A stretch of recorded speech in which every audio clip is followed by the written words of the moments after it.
একটা গল্পের মতনই হোক, স্বামীজির কথা শোনা, স্বামীজিকে নিয়ে আড্ডা, বক্তৃতার থেকে আড্ডাই ভালো। কেন কি তোদের যা বয়স, তো সব ক্লাস 9 তো, আমি তুই বলি সম্বোধন করছি, যে মনে করিস না, সব ক্লাস 9 তো।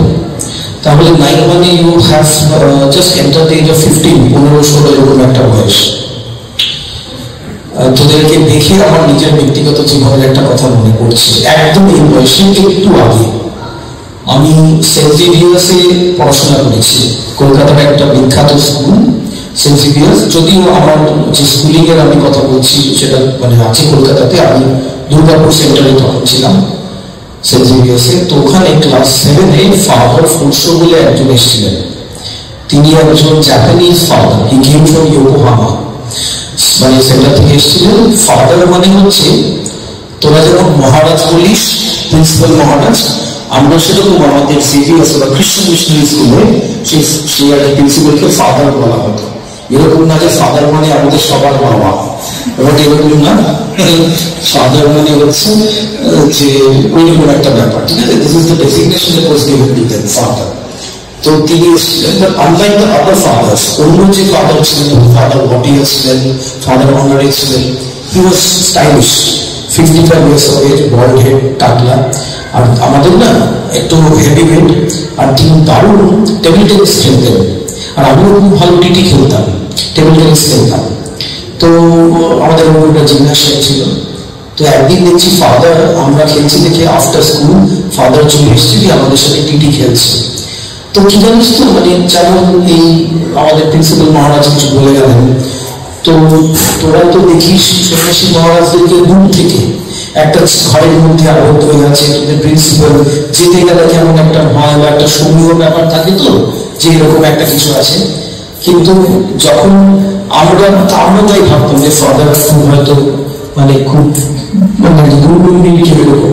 কিন্তু ওই দিনকে খেলার পর, এই যে আমরা সব একসাথে টেবিল টেনিস খেলাম, ওই দিনকে খেলার পর একটু ফাদারের সাথে সম্পর্কটা হলো, তো একটা কথাবার্তা চলছে ইত্যাদি। তো একদিন আমাদের অ্যাসেম্বলিতে, যেমন এখানে তোরা সব সেমিনারে আছিস বসে, সেরকম একটা অ্যাসেম্বলিতে ফাদার সাডেনলি বললেন যে তোমাদের যদি জীবনের উন্নতি প্রয়োজন ইত্যাদি বিবেকানন্দ বলো, এরকম একটা কথা। তখন আমরা এইতে করি, সেই সময়টা হচ্ছে 1999, 1999 সাল। সেই সময় তখন আমাদের ফোন টোন কিছু ছিল না, স্মার্টফোন, আমাদের স্বামীজি মানে বই পড়েই জানা। তো তখন আমরা ভাবলাম, আমরা তো সব Saint Xavier's English medium school, খ্রিস্টান মিশনারি স্কুল, নাম করা স্কুল, আমাদেরকে our father in heaven, holy be thy name সকালবেলা প্রার্থনাই হতো। তো আমরা ভাবলাম যে স্বামীজি করতে বলছে, নেই, স্বামীজি করতে বলছে, আচ্ছা পড়বো, ভালো কথা, কিন্তু কি দিশা দিতে পারছি না কিভাবে কি হবে। একদিন ফাদার ফুরসো আমাদের সাথে টেবিল টেনিস খেলছে, খেলার পরে আমি পার্সোনালি গিয়ে ফাদারকে বলি যে father, you have said us to read Vivekananda, where can we find his books? কোথায় বই পাবো? উনি বললেন, you can go to any store and find any। তখন ইন্টারনেট ছিল, আমাদের স্টলে গিয়ে পেতে পারো। আমি বললাম, what is the reason to read Vivekananda? Swamiji পড়ার কারণটা কি? উনি বলছে, if you don't read Vivekananda, then you won't know anything about life. তুমি যদি স্বামীজি না করো, তুমি জীবন সম্বন্ধে কিছুই জানতে পারবে না। And then he inspired us. উনি প্রথম বললেন, আমরা বললাম ঠিক আছে, একজন জাপান থেকে এসেছেন, একজন খ্রিস্টান পাদ্রী, তিনি যখন একটা স্কুলের প্রিন্সিপাল, তিনি যখন আমাদেরকে বলছেন একজন তথাকথিত হিন্দু বেরুয়াধারী অপূর্ব সুন্দর দেখতে সন্ন্যাসী সম্বন্ধে পড়তে, তার নাকি জীবন জানা যাবে না, পুঁথিগত বিদ্যার বাইরে একটা কিছু জানতে, তখন আমি ভাবলাম বেটার পড়া শুরু হোক। ভাগ্যিস শুরু করেছিলাম, যদি না শুরু করতাম তাহলে জীবনে যে এত সুন্দর একজন দাদা থাকতে পারে, একজন বন্ধু থাকতে পারে, আপদে বিপদে, ব্যথায়, যন্ত্রণায়, চাতনায়, সংগ্রামে, ভালো লাগা না ভালো লাগাতেও, যখন মন উত্তাল হয়ে এদিক ওদিক ভাসে, যখন মনে হয় সত্যি কি কেউ আছে ভাসে, তখন যেন ওই নরেন্দ্রনাথ দত্ত, বিবেকানন্দ এসে কখনো দাদা, কখনো বন্ধু হয়ে, কখনো বিবেকানন্দ রূপী নরেন্দ্র দত্ত আমাদের কাছে প্রাণ ছুঁয়ে দিয়ে বলে, আছি আছি, চিন্তাতে হাত ধরে আছে। এটা হয়, হবে, ভাগ্যিস করেছিল। তোরা এখন এই বয়সে আছিস, আমি একটাই কথা বলবো, সবকিছু বলার পরেও, স্বামীজি পড়া শুরু করা উচিত। আমি স্বামী বিবেকানন্দ সম্বন্ধে, মানে স্বামীজি বললে কি হয়, যেমন সচরাচর সন্ন্যাসী মহারাজরা বলেন না করলে দেশ সে জানবে না, নিজের মধ্যে অগ্নি, নিজের মধ্যে সে আত্মবল সেটা বিকশিত হবে না। আমি এইভাবে ঠিক আজকে লেকচারটা দেবো না। আমি কিছু গল্প বলতে বলতে যাবো স্বামীজির জীবনে, যেগুলো অদ্ভুত এবং অলৌকিক, কিন্তু যেগুলো ঘটেছিল, যেগুলো চিরকাল মানে দাগ রেখে দিয়ে যাবে। নরেন্দ্রনাথ দত্তের যে দাদু বাবা, তার নাম ছিল হচ্ছে রামমোহন দত্ত। কলকাতার যে শিন্দেপাড়াতে এখন স্বামীজির বাড়ি আছে না, এত বিশাল বড় বাড়ি, সেই যে বিশাল বড় যে বাড়ি, হ্যাঁ, কলকাতায় সে বিশাল বড় একটা বাড়ি, সেই বাড়ি বলতে পারি সূত্রপাত ঘটে কিন্তু রামমোহন দত্তর হাত ধরে। তিনি ক্রয় করেন সেই বাড়ি, সেই জায়গাটা ক্রয় করেন, বাড়ি আর কি নির্মাণ করেন। রামমোহন দত্ত তিনি সুপ্রিম কোর্টে ওকালতি করতেন। বিশেষ কিছু তার সঙ্গে আর জানা যায় না। তারপরে তার ছেলে হচ্ছে দুর্গাচরণ দত্ত। এই দুর্গাচরণ দত্ত কিন্তু আমাদের হাইকোর্টে ওকালতি করতেন, খুব ভালো উকিল ছিলেন, নামটা হয়েছে, প্রচুর অর্থ তিনি কম বয়সে রোজগার করেন। আর এখন যে বাড়িটার এত বিপুল একটা পরিধি দেখিস, সেই মানে যে বাড়িটাকে আরো একটু পূর্ণতার রূপ দেওয়া, এটা দুর্গাচরণের হাত থেকে হয়। বিয়ে করেন, অপূর্ব সুন্দর এক স্ত্রী, সন্তান হয়। কিন্তু কি জানিস তো, কারণ কপালে লেখা থাকে যে তিনি সংসার করবেন না। তিনি যেমন তুলসীদাস, তিনি রামচরিতমানস লিখেছিলেন, মানে মানে বিয়ে করার পর তার স্ত্রীকে এত ভালোবাসতেন যে স্ত্রীকে শ্বশুর বাড়িতে গেছে তাও তার সহ্য হচ্ছে না। তার মনে হচ্ছে যে কেন আমাকে ছেড়ে দূরে বসে আছে। তাই স্ত্রীকে শ্বশুর বাড়িতে গেছে, শ্বশুর বাড়িতে চলে গেছে স্ত্রীর সাথে থাকবে বলে, এক রাত্রে স্ত্রীকে ছাড়া থাকতে পারবে না, এরকম একটা ব্যাপার, এত ভালোবাসা।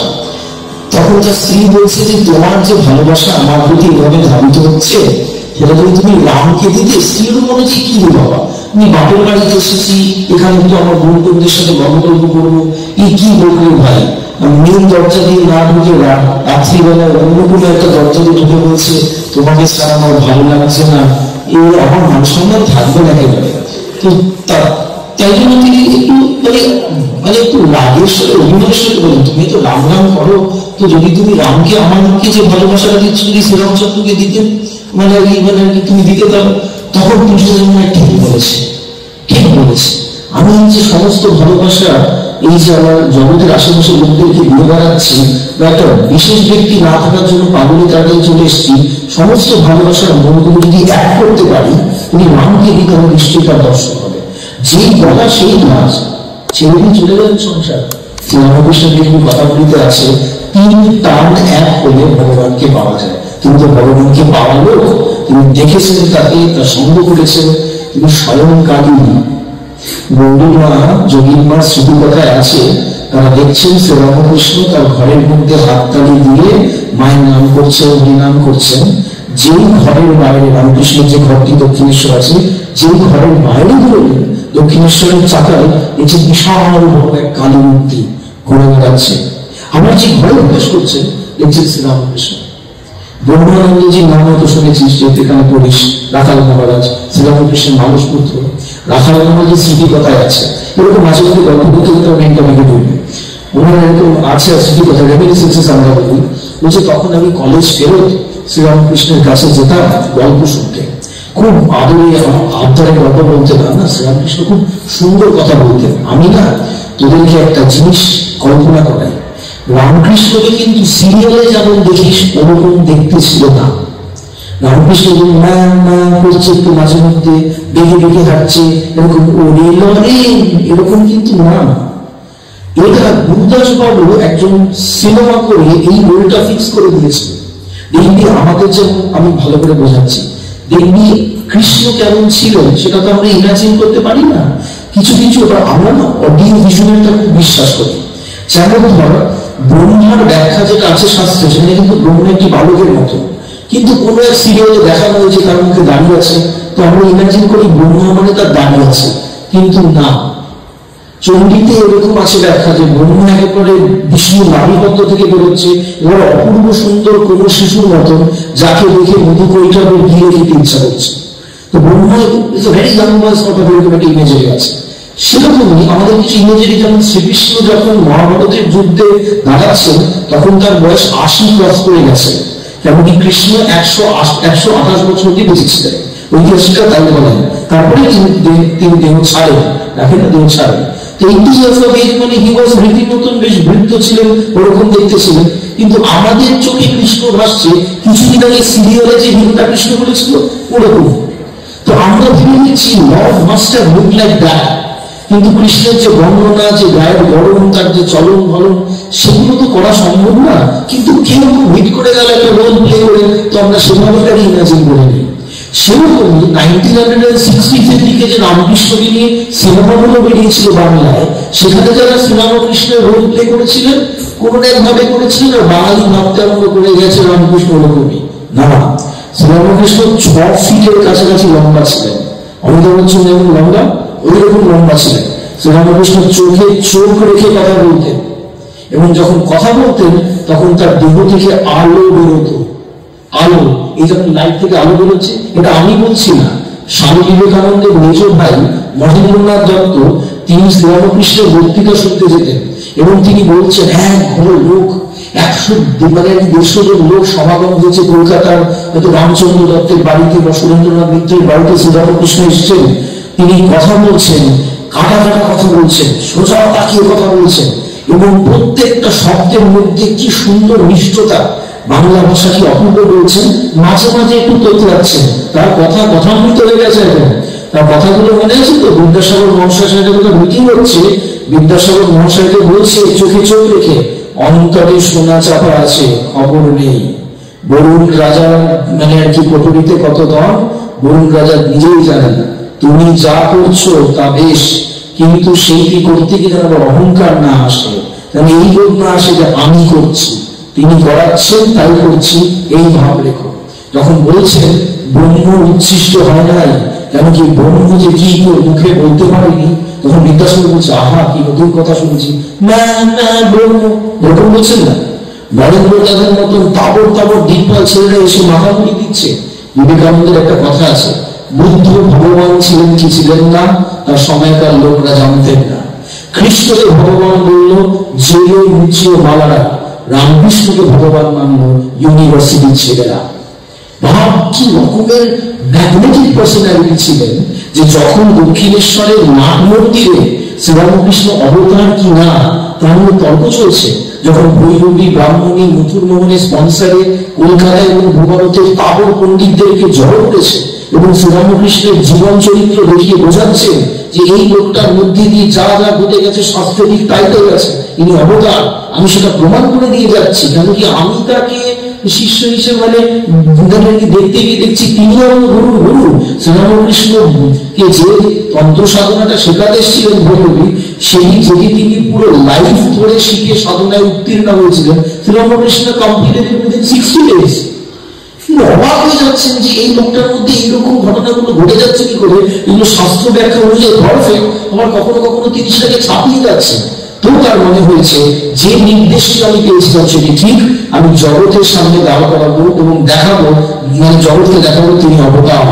তো যখন হচ্ছে তখন একটা ঘটনা আছে, গৌরী পণ্ডিত যিনি তন্ত্র সাধনার ক্ষেত্রে তখন গুরু, তো বৈষ্ণব সাধনার ক্ষেত্রে যিনি গুরু, বৈষ্ণবাচরণকে ডাকা হয়েছে, he will come, he will judge whether Ramakrishna is really an avatar or not। সে গৌরী পণ্ডিতকেও ডাকা হয়েছে, উনি হচ্ছেন তন্ত্র সাধনার একদম সিদ্ধ পুরুষ। গৌরী পণ্ডিতকে মানে জগৎজননী মানে কালী দুটো সাধনার দ্বারা সিদ্ধাই দিয়েছিলেন। সিদ্ধ হচ্ছে পাওয়ার দিয়েছে। একটা পাওয়ার হচ্ছে তিনি বাঁ হাতে এক মন কাঠ বাঁ হাতে নিয়ে আগুন জ্বালিয়ে যজ্ঞ করতে পারতেন ডান হাত দিয়ে। মুখে দেখে অবাক হয়ে যেত, তার ক্ষমতা ছিল। যেমন গিরিশচন্দ্র ঘোষের দুটো আমি সিদ্ধাই ছিল, সাধন করতে করতে তিনি খাম না খুলে চিঠি করতে পারতেন। মানে এখন যদি থাকতেন তাহলে তুই যতই ফোনটাকে তোর স্ক্রিন টাচ না করিস না কেন, তোর মেসেজ কি এসছে নিশ্চয় বুঝতে পারবে, এরকম পাওয়া ছিল। তখন খাম না খুলে চিঠি তুলে যাবে বুঝতে পারতেন। আর তিনি বলে বলে যে জিনিসটাই ওষুধ করে দিতেন সেটা পেলে রোগ মানে সেরে দিত। এই ক্ষমতাটা গিরিশচন্দ্রের ছিল। গিরিশচন্দ্র দীর্ঘদিন কালীঘাটে সাধন করেছিলেন, গিরিশচন্দ্র তার শ্রী শ্রী মার কাছে আসার আগে মায়ের রূপ দেখেছিলেন, সে পরে আসবে যদি কখনো আসি গল্পে, তো আমরা যেখানটায় যাচ্ছি। তো গৌরী পণ্ডিতের এই আরেকটা ক্ষমতা ছিল, তিনি যখন প্রথমে কোনো একটা মানে যুক্তি সভায় তর্ক সভায় ঢুকতেন, সেখানে তিনি হারে বলতেন। যখন তিনি আওয়াজটা দিতেন তখন অপরপক্ষের সমস্ত শক্তি তিনি চলে নিতেন, তো অপরপক্ষের আর কিছু বলার থাকতো না। বুঝতে পারছি তো? দেখবি উইলিয়াম শেক্সপিয়ার ম্যাকবেথ বলে একটা নাটক লিখেছিলেন, সেই ম্যাকবেথে প্রথম তিনি রাজা হওয়ার পরে কাকে খুন করলেন? তার সবচেয়ে প্রিয় মিত্র ব্যাংকোকে। কেন তিনি বলছেন, শেক্সপিয়ার বলছে ব্যাংকো থাকলে ম্যাকবেথ হতে পারবে না, কেন কি Banquo equal to Macbeth. Macbeth ব্যাংকোর সামনে দাঁড়ায় তার মনে হবে এই লোকটা যদি আমার কোনো প্রশ্ন করে আমার মুখ থেকে শক্তি বেরিয়ে যাবে, কেন কি he is equally talented and potential আমার মতো। তো সেরকম গৌরী পণ্ডিত কি করতেন, কোনো একটা সভা বা তর্কতে যখন যেতেন তিনি সামনাসামনি দাঁড়াতেন, হাই রেগে বলতে বলতে ঢুকতেন তার সামনের দিকে, অপরপক্ষের বেটা বলবি কি তার আগেই তার শক্তি ক্ষয় হয়ে গেছে, তাহলে খুব করে দেওয়া হয়েছে ওখানেই যাবে, তার কোনো খবর নেই, ভেবাচিটা খেতে কে করে বাবা, এই তো কত কিছু ভেবে ভেবেছিলাম ওকে হারালো, নাম খ্যাতি লোড়া প্রতিপত্তি, এটা একটা দারুণ জিনিস, কিন্তু সেটা গৌরী পণ্ডিতের বাঁ হাতের করতলের মতো ছিল।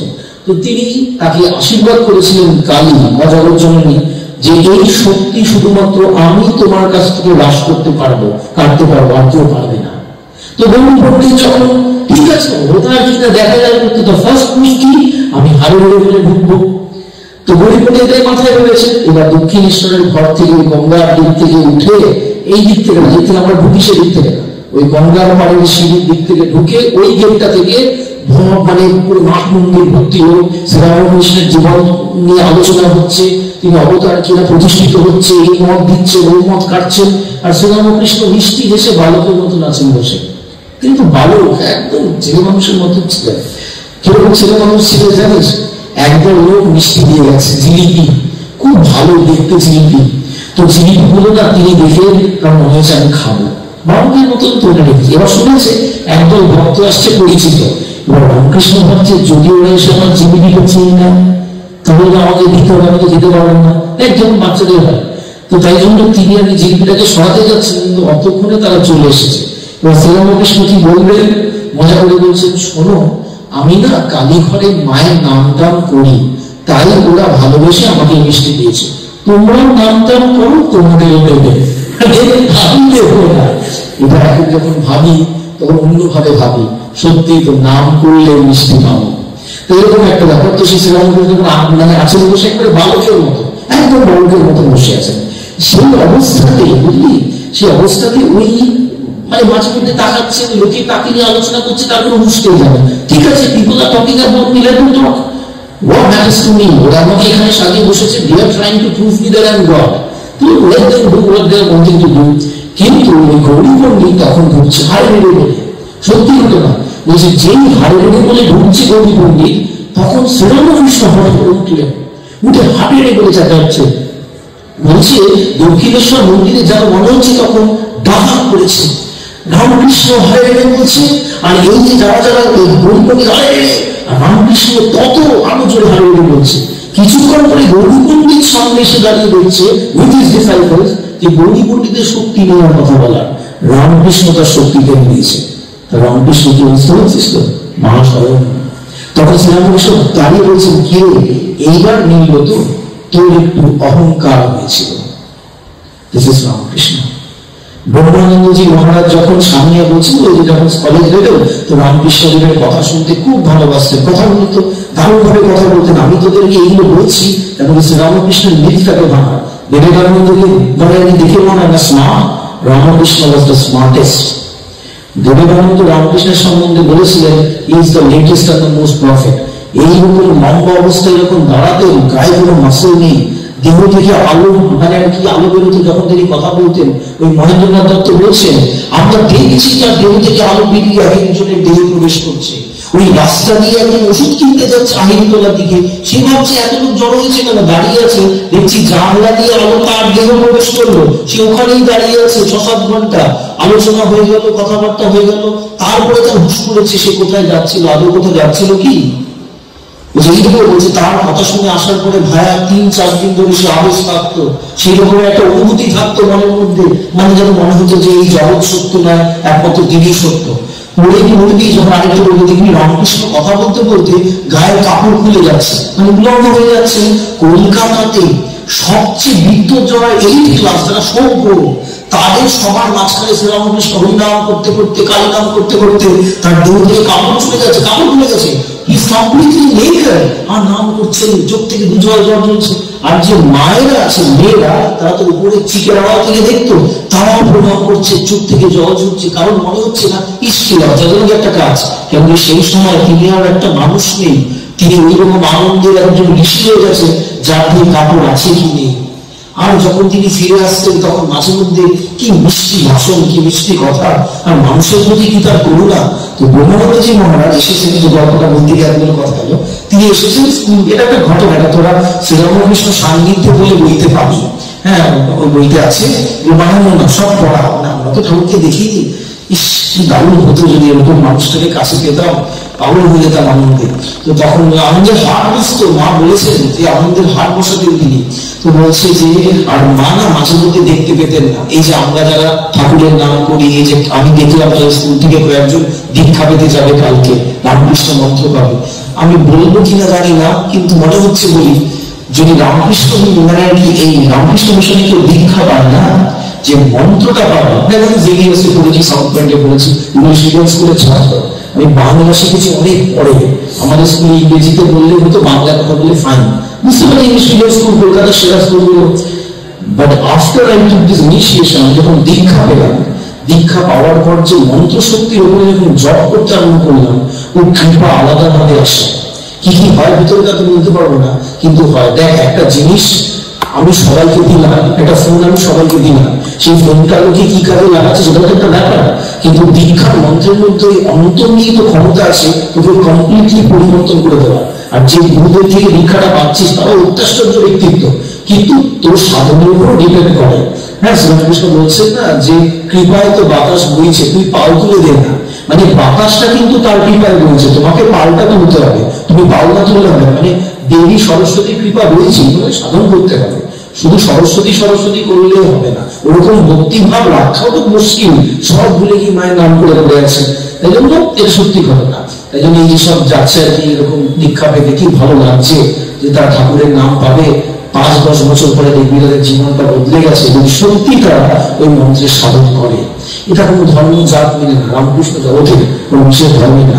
তো সেই রকম ওই শ্রীরামকৃষ্ণ তখন এরকম শুয়ে আছেন, আর রাখাল মহারাজ এসছেন তার সেবা করতে, কথা শুনতে। কথা শুনতে শুনতে হঠাৎ শ্রীরামকৃষ্ণ দক্ষিণেশ্বরের খাটে শুয়ে বলছে, রাখাল একটু পাটা টিপে দে না। তো রাখাল মহারাজ তখন কলেজের ছেলে, বুঝতে পারছিস কলকাতার ওয়েস্টার্ন সিভিলাইজেশনে তৈরি হচ্ছে রাখাল মহারাজ। তো রাখাল বলছেন যে এই তো বড় গোল করেন মহারাজ, এই তো বড় গোল করেন, এই কথা শুনতে এসছি, ভালো লাগছে, আমার পা টিপে টিপে দেবো কি, মানে এই তো কথা শুনছি, আমার পা টিপে দিতে হবে। বলছে দে দে, সাধু পা টিপে দিলে কত পুণ্য হয়। রাখাল মহারাজ বলছে ঠিক আছে, পিতার মতো বয়স, তিনি আমাকে এরকম বলছেন পা টিপে দেওয়ার কথা, ঠিক আছে তাই না, একটু সেবা করি। তখনও রাখাল মহারাজ শ্রীরামকৃষ্ণ ওই চোখে দেখছেন না, শুধু শুধু আসছে। একদম রাখাল মহারাজের স্মৃতি কথায় আছে, ব্রহ্মানন্দজি মহারাজের আছে স্মৃতিতে, যে পায়ের একেবারে গোড়ালি থেকে টিপতে টিপতে হাঁটু অব্দি এসেছি, ওইটুকুনি, মানে গোড়ালি থেকে টিপছে হাঁটু অব্দি এসছে।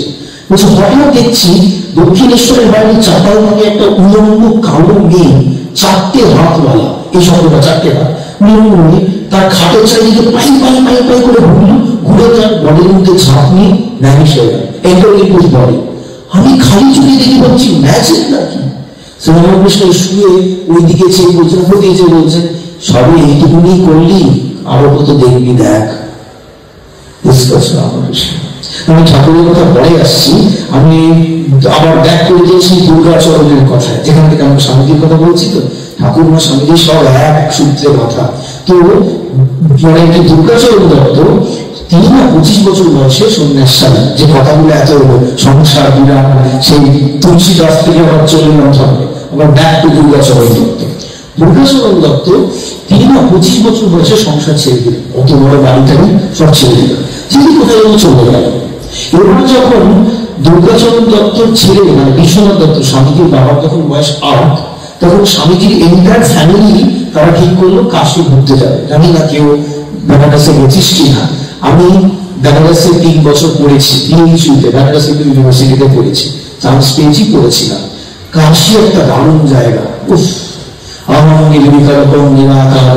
কাশী দারুণ জায়গা। ওম ধ্যায় নিত্যম মহেশম গিরিনিভং চারুচন্দ্র, সবসময় শিবের কথা, মহাদেব একটা ভাব, বুঝতে পারছিস তো? ওখানে যেন একটা সময়ের পরে কেউ কোনো কিছুতে ব্যস্ত নেই, মহাদেব যিনি পড়ে আছে সেই ভাব নিয়ে পড়ে আছে, অনুভূতি একটা আলাদা। কাশী প্রত্যেক বছর একবার করে যাওয়া হয়। আমি যেন মন বড় থাকে, তোদের মধ্যেও যদি কেউ কাশী গিয়ে থাকে, ঠিক আছে, আমাদের রামকৃষ্ণ মিশন কাশীতেই দীক্ষা পাওয়া, গুরুদেব এসেছিলেন, কাশী দারুণ জায়গা, বুঝলি তো? সেইখানে প্রত্যেকবার বাঙালিদের একটু কাশী পাবো, তো ওরা সবাই ঠিক করলো যে কাশী যাবে। তো এখন যেমন একটা ফ্লাইটে উইকলি বারাণসী ফ্লাইট আছে, হ্যাঁ, মানে আর কি মানে start from Kolkata at 8 a.m. in the morning and into this Kashi by 9 a.m. এরকম এত ইজি, যা ট্রেনেতে it takes not more than 12 hours, 12 ঘন্টার বেশি লাগে না। তখন আমরা বইতে পড়েছি যে কাশী জলপথে যেতে হবে, নৌকার পথে কাশী যাবে। দেখবি রানী রাসমণি কাশী যাওয়ার জন্য নৌকা বেরাচ্ছে, তো জলপথে যেতেছিলাম তো 1.5 মাস, ভাবতে পারছিস? তো ওই তত্ত্ব পরিবার টাকা পয়সা জোগাড় করে কাশীতে যাবে, একটু কাশীনাথ থাকতো 2 মাস 3 মাস থেকে আবার আসতো। তো যখন কাশী যাওয়ার পথে একটা ঘটনা ঘটে, বিশ্বনাথ দত্তের তখন বয়স 8, ওরা ওই গঙ্গাতে জল মানে গঙ্গাতে যখন নৌকা চলছে ঝাঁপ মারে, খেলা চলে, আর ডুবে যাচ্ছে এই দেখে বিশ্বনাথ দত্তের মাও ঝাঁপ মারে। তারপরে মাঝি মোল্লারা দুজনকেই বাঁচান, কিন্তু মা ওই ছেলের হাত এমন শক্ত করে ধরেছিল চেপে যে বিশ্বনাথ দত্তের হাতে ওই মায়ের হাত ধরা দাগটা একদম শেষ বয়স হয়েছিল। বেশ কথা, কাশী গেছে, কাশী ঘুরছে। এবার বীরেশ্বর শিব, সেই বীরেশ্বর শিব, সেই বীরেশ্বর শিবের সামনে অনেক উঁচু সিঁড়ি, তো মানে কোলে করে বিশ্বনাথ দত্তকে নিয়ে যাওয়া বা হাতে করে নিয়ে যেতে যেতে ওই বিশ্বনাথ দত্তের মায়ের একটু মানে হাই প্রেশার বা কিছু একটু হয়েছিল বলে মাথা ঘুরে পড়ে যায়। এই পড়ে গেছে কেউ, সবাই ছুটে এসছে, তো একজন সন্ন্যাসী ছুটে এসছে, মন্ডিত মস্তক, লম্বা, এরকম বৈদিক বসন করা সন্ন্যাসী। সেই স্ত্রীটাকে উদ্ধার করে মানে তাকে তুলে দিচ্ছে তার স্ত্রী। সেই যে চলে যাওয়া দুর্গাচরণ দত্ত আর তার স্ত্রী দেখা হচ্ছে 8 বছর পরে বেনারসে বীরেশ্বর শিব মন্দিরের কাছে। স্বামীজি ঠাকুমা মানে বিশ্বনাথ দত্তের মা বলেছিলেন, আমি তাকে দেখছি, সে আমার দিকে তাকিয়ে আছে, কিছুক্ষণ মধ্যেই সে বলছে মায়া মায়া, কে মায়া বলে বেরিয়ে চলে গেল। জগৎ না কি বেরিয়ে, আমরা তাকে দেখছি কি মায়া জগৎ বলে বেরিয়ে চলে গেল। পুজো টুজো হলো, যা কিছু হলো, বাড়ি ফিরে আসা গেল। তার 3 বছর পরে সেই ভদ্রমহিলা মারা গেলেন। বিশ্বনাথ দত্তের বয়স তখন 12 বছরের কাছাকাছি। হিন্দু শাস্ত্রে একটা নিয়ম আছে যে যদি তুমি সন্ন্যাস ধর্ম অবলম্বন করো, তাহলে তার 12 বছর পরে তুমি তোমার জন্মভূমিতে আসতে পারো। তো ওই দুর্গাচরণ দত্ত 12 বছর পরে কলকাতায় আসে তার এক বন্ধুর বাড়িতে, বুঝলি তো? বা বন্ধুর বাড়িতে এসে থেকে বন্ধুকে বলে যে তুই বলবি না, কিন্তু আমি শুধু ধর্ম রক্ষা করতে আমার জন্মস্থানে এসেছি, চলে যাবে। কথা কি আর চেপে থাকে? এতদিন পরে দুর্গাচরণকে দেখেছি, অন্য তার চেহারা হয়তো চুল দাড়ি টাড়ি আছে বা কিছু নেই, মনে তো রূপ হয়ে যায় না। আমি আমার বন্ধুদের দেখেছি যারা রামকৃষ্ণ মিশনে জয়েন করেছে, আমার সাথে যখন বন্ধু ছিল একরকম, এখন যখন দেখি তাদের একটা আলাদা রূপ, ওই গেরুয়া পড়ে আছে, একটা আলাদা জিনিস রে। জানি না কেউ তোরা সাধু বা সন্ন্যাসী হতে পারবি কিনা, ওটা মায়ের কৃপা, যদি হতে পারিস ঠিক আছে, সব যদি হতে পারিস তাহলে কত বড় কাজ জগতের জন্য করতে পারবি। একজন সন্ন্যাসী প্রিন্সিপাল হয়ে এতগুলো কাজ করছে। একবার খুব ভালো করে ভেবে দেখতো, তার তো ছেলেপুলি বলে কেউ নেই, তার তো বাবা মা বলে কেউ নেই, তার তো ব্যাংক ব্যালেন্স বলেও কিছু নেই। তোর আমার মতো তারা ভালো হতে গিয়ে যখন তখন খেতেও পারবে না, তারপর একটা জামা মানে একটাই জামা, চুড়িদারের কোনো শখ নেই। তাতে কাজটা কি? সে সারাক্ষণ তোদের ভালো জন্যই পড়ে আছে। তোদের মনে হতে বলিস বড় কঠোর বা বড় বিরক্তিকর, কিন্তু তার আসল উদ্দেশ্য কিন্তু তোকে ভালো করা। তাই এমন কিছু নিয়ে দিনের শেষে বা মাসের শেষে সে টাকাটা নিয়ে গিয়ে নিজে একটু ভোগ করতে পারবে। তাকে যদি কেউ প্রণামিটা দেয়, সেটা সে তো মঠের কাজেই লাগিয়ে দিল, বা একটা ফোন নিয়েছে সেটা মঠের কাজে, তার তো সবাই হবে না, তার নিজে বলে কেউ নেই, তোরাই তার নিজে। এইরকম একটা ত্যাগের জীবন আসে বলেই না তোরা তো সুবিধা পাস। কত গর্ব হয় এই অডিটোরিয়ামটাকে দেখে। সরকারি স্কুলের কিরকম এই অডিটোরিয়াম হবে বল? অডিটোরিয়ামটা কত কষ্ট করে, কত অর্থ ব্যয় করে, কত লড়াই করে তৈরি হয়েছে। তো স্যার আমি সেই তর্কে যাচ্ছি না, দুর্গাচরণ ফিরে এসছে, সবাই মিলে তাকে বাড়িতে খবর চলে গেল, বাড়ির লোকের সাথে নিয়ে গেল বাড়িতে। বাড়িতে নিয়ে গিয়ে এবার ওর প্রতি একটা ওই শোনা যায় নাকি তখন বিশ্বনাথ দত্ত যখন সামনে এসেছিল, ও চিনতে পারছেন বাবাকে, তখন নাকি ওর মাথায় হাত রেখে বলেছিলেন তেলুগু ঈশ্বর প্রাপ্ত, তুই ভগবান লাভ করিস, এটা যেন করিস। তো তখন আর মায়াটা নেই, উনি তখন সাধু সন্ন্যাসী মানুষ। কিন্তু বাড়ির লোকরা সবাই ওকে ধরে বলল, তোমার আর যাওয়া হবে না, তুমি এখানেই থাকো আমাদের মাঝখানে, আর তোমরা সাধু হতে হবে না, তোমায় ফিরে পেয়েছি আর ছাড়ছি না। বিশ্বনাথ দত্তকে একটা কোনার ঘরে ভালোবেসে আটকে রাখে, ছাড়বে না। বিশ্বনাথ দত্ত হচ্ছে তার বাবাকে, দুর্গাচরণ দত্তকে। বিশ্বনাথ দত্ত তখন এই দুর্গাচরণ দত্ত তখন ঠিক করেন, যদি ওরা আমাকে না ছাড়ে তাহলে আমি অনুসরণ করে শরীর ত্যাগ করবো। তো না খেয়ে 3 দিন খাওয়াচ্ছে না, লোকেরা টেনশনে পড়ে যায়, তারপর দরজা খুলে দেয়, একদিন রাত্রিবেলা ভ্যানিশ হয়ে যায়। বিশ্বনাথ দত্ত বড় হলেন, বিয়ে হলো ভুবনেশ্বরী দেবীর সাথে। বিশ্বনাথ দত্ত রামমোহন দত্ত আর দুর্গাচরণ দত্তের চেয়ে নাম করা অ্যাটর্নি হলেন। বিশ্বনাথ দত্ত এত দুর্দান্ত কি হলেন যে শুধু কলকাতা থেকে না, মফস্বল থেকেও লোকে কেস নিয়ে আসতো। শুধু মফস্বল থেকে না, রায়পুর, লখনৌ, ব্যাঙ্গালোর, দিল্লি, লাহোর, বিভিন্ন জায়গায় বিশ্বনাথ দত্ত থেকে ডাক আসতো আমাদের কেস লোকের মধ্যে। মানে এখনকার যেমন কপিল সিব্বল টিব্বল ভাবছিস, সেই ধাঁচের একটা সুপ্রিম কোর্ট হাইকোর্টে গিয়ে লড়তেন। এই যে স্বামীজির বাড়িতে যে পোলাও রান্না হতো না, পোলাও, এটা হচ্ছে বিশ্বনাথ দত্ত যখন লখনৌতে গিয়েছিলেন তখন এই মুসলিম খাবার দাবারের প্রতি তার এমন একটা টান এসেছিল যে ফিরে এসে তিনি বাড়িতে পোলাও, ওই রকমের রান্না, তিনি মানে কুক রাখতেন মুসলিম। এখন উদাহরণের লোক ছিলেন, বাইবেল পড়তেন, হাফিজের কবিতা খুব ভালোবাসতেন, কোরআনের প্রতি একটা আলাদা টান ছিল, বাইবেলের প্রতি আলাদা, সমস্ত জাত এবং ধর্মের মানুষ আসতেন এইসব ব্যাপার। তার বিয়ে হলো ভুবনেশ্বরী দেবীর সাথে, যিনি প্রথাগত ভাবে শিক্ষিত না হলেও ইংরেজি বলতে জানতেন, শাস্ত্র পাঠ করতে পারতেন, মানে সংস্কৃত ভালো বলতে পারতেন, বাংলা, ইংরেজি মানে বাংলাতে রামায়ণ মহাভারত রীতিমতন কণ্ঠস্থ। তার 4টে বিয়ে হয়েছে, তার মধ্যে 2টি মারা গেছে। মা তো সন্তান হওয়ার একটা শখ হয়েছে। শখটা কি ট্রিমেন্ডাস স্যার, তিনি সাধন করতে নামলেন। সন্তান হওয়ার জন্য আমরা তো মানে বায়োলজি করেছিস, তোরা সবাই আমি ধরে নিচ্ছি, সন্তান হওয়ার জন্য কি করতে লাগে? একটা নারী, একটি পুরুষ মিলিত হয়, আদর আবদারের মধ্যে তো সন্তানটা হয় না। তিনি কিন্তু ওই প্রক্রিয়ার মধ্যে যাচ্ছেন না, তিনি মহাদেবের কাছে ধ্যানমগ্ন অবস্থায় বসে থাকছেন, প্রত্যেক দিন আকাঙ্ক্ষা করছেন মহাদেব যেন আমার একটি পুত্র হয়। এখানে একটু চেক করে বলি, তিনি মহাদেবের কাছ থেকে পুত্র সন্তান চাইছেন না, তিনি মহাদেবকেই পুত্র হিসেবে চাইছেন, যাতে মহাদেব তার ছেলে হয়। কি অসম্ভব সাধনা! তিনি দীর্ঘদিন সাধন করতে আরম্ভ করলেন। একবারে কোনো হবিষ্ণু খেতেন, যখন তার পেটে সন্তান এসছে, তার মনে হলো, মেয়েরা বলছে, যখন সে মা বুঝলো যে আমার পেটে কেউ আসছে, সে পুত্র না পুত্রী জানে না, কিন্তু সে সাধন করতে আরম্ভ করলো, মহাদেব তুমি যেন আসো। এবং এখনকার বলে না, প্রেগনেন্ট ওমেনের বেবি ফুড লাগবে, এই লাগবে, ওই লাগবে, মানে ভালো খাবার দাওয়ানো হয়, মা হবে। উনি শুধু ভবিষ্যৎ খেতেন। লিখিত আছে, আমি প্রাচীন সন্ন্যাসীদের কাছ থেকে শুনেছি, কখনো কখনো একবেলা খেতেন না, যেমন শিবরাত্রি করার মতন, সেরকম কান করে যাচ্ছে। আর কাশীতে একজন জনৈকা বৃদ্ধা, ওখানকার একজন বুড়ি মাকে বলেছে, শুনো, আমাদের একটু মানত করে দেবে। বীরেশ্বর শিবের কাছে তিনি প্রত্যেক দিন যাবে। আমি না বীরেশ্বর শিবের কাছে প্রায় যাই, যখন যার কাছে আমি ওই আর কি মানে কাছেই থাকি, সিঙ্গিয়া থাকে। বলছে, তুমি একটু মানত করে দেবে বীরেশ্বর শিবের কাছে। কি মানত করবো মা? চিন্তা লিখেছে, তুমি মানত করবে যাতে বীরেশ্বর যেন আমার গর্ভে আসে। তাহলে এইখানে একজন কলকাতায় বসে তীব্র সাধন করছেন যাতে মহাদেব তার গর্ভে আসেন, আর কাশীতে যেখানে মহাদেবেরই জায়গা, সেইখানে একজন বীরেশ্বর শিবের কাছে মানব হেতু প্রত্যেক দিন বেল পাতায় শৃঙ্গার করছে যাতে মহাদেব জন্ম নেয় ভুবনেশ্বরী গর্ভে। And this thing is going on continuously, একটা তীব্র সাধন। একদিন যখন 7 মাস তার গর্ভ অ্যাডভান্স স্টেজ, সেদিকে মানে বলছে ভুবনেশ্বরী, মন খুব উচ্চ ভাবে ধাবিত হয়েছে, সারাদিন খুব জব্ধা হয়েছে, রাত্রিবেলা শুয়ে দেখছি সেই তো শুভ্র শিব থেকে একটু অপূর্ব সুন্দর বালক বেরিয়ে এসে জ্যোতিপূর্ণ রূপে আমার গর্ভে প্রবেশ করছে। ঘুমটা ভেঙে গেল, মনটা বড় আনন্দে শিব শিব বলে বললাম, যা দেখলাম তা যেন সত্যি হয়। 12th January 1863, আমার গায়ে যেমন কাদা হচ্ছে। 12th January 1863, 6:59 6:49 সূর্যোদয়ের কিছু পরে মকর সংক্রান্তির দিনকে যখন কলকাতা আনন্দে মেতেছে, সোমবার কলকাতায় ভূমিষ্ঠ হল নবযুগের যুবনায়ক স্বামী বিবেকানন্দ জন্ম নিচ্ছে।